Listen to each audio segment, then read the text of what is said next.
Cəlilabadda baş verən yol qəzasında bir nəfər dünyasını dəyişib. Hadisə Yeni Ələt-Astara magistralının Cəlilabad rayonundan keçən hissəsində baş verib. Belə ki, Astara istiqamətində hərəkətdə olan Kia markalı avtomobilin sürücüsü qəfildən idarə etməni itirib və nəticədə avtomobil yol kənarını aşıb.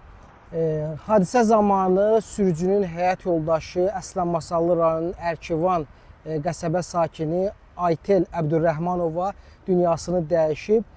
Avtomobildə olan iki azyaşlı dünyasını dəyişən şəxsin övladları isə yaralı halda Cəlilabad Mərkəzi rayon xəstəxanasına çatdırılıblar.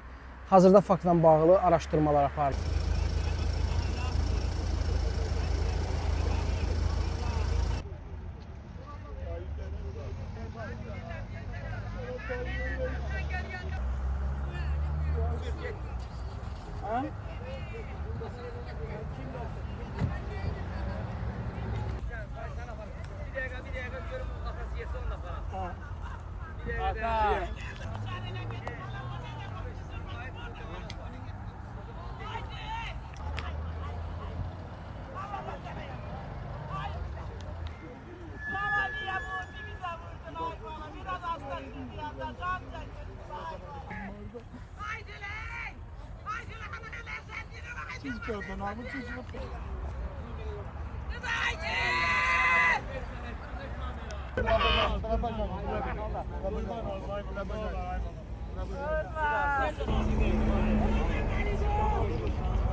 Reis sağ yöne değil.